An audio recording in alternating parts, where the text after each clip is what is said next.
Good evening. Welcome to our 6 o'clock Bible Challenge. I know I'm a few minutes late, but again, better late than never. I've been busy with Noah. We've been working out here at the house. I got to tell you, I went up the other day to visit with my dad, and he's turning 88 in 5 days. He'll be 88. And he wanted me to take some things out of the house. There was an old chair that I've got, a couple old chairs, and they're not worth anything. And so I thought, well, I could take them over to the dump, but if I could tear them apart, I could just put them out with the trash. And so I started to tear one of those chairs apart, and lo and behold, I found money in that chair. And you might say, wow, money. Did someone tuck money away? How much money did you find? Well, I'm not going to have to open another bank account, or I won't have to invest this money that I found. It was all in change. I found $2.08 in change out of that chair. Now, you could say, wow, $2.08. Why don't you just tear every chair you got in your house? That would be a foolish thing. To just say, well, that's it. I found $2.08 in that chair. I'm going to start just tearing chairs apart. Because the chairs in the house are worth more than $2.08. It's a treasure. Now, for some people, $2.08, some little tiny kid might have thought, wow, $2.08, I'm a rich fella. But not really. $2.08 won't go very far. Why did I tell you that little bit of a story? I'm amazed sometimes, but it's the truth. God has something to say about everything. And so in Matthew chapter 13, listen to these verses. This is Jesus speaking.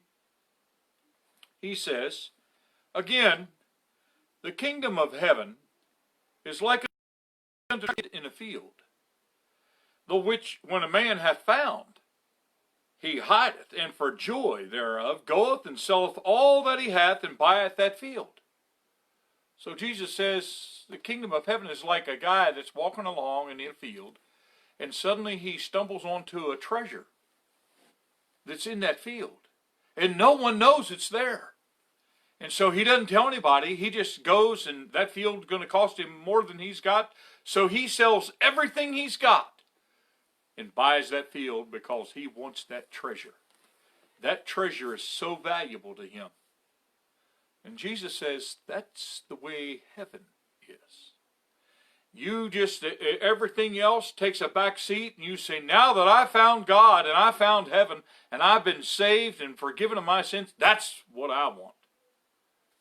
Jesus doesn't end there, though, in this story. He says again, just a couple verses later, he says again, the kingdom of heaven is like unto a merchant man, a businessman, seeking goodly pearls.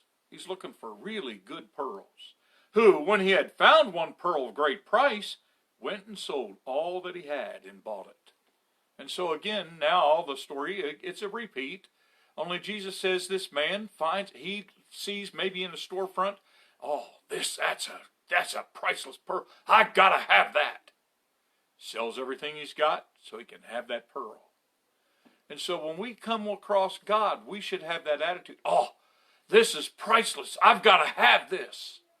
And Jesus doesn't stop there.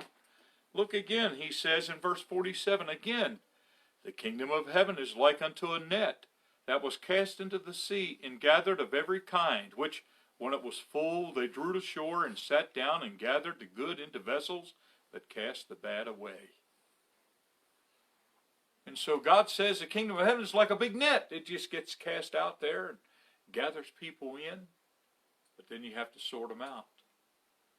See, not everybody that God draws and offers salvation in the kingdom of heaven and being the right to be God's child, not everybody's interested. There are many people that say, no thanks, I don't need God. But I sure do. I hope you do too. Knowing God is having the greatest treasure in all the world. It's worth a lot more than $2.08.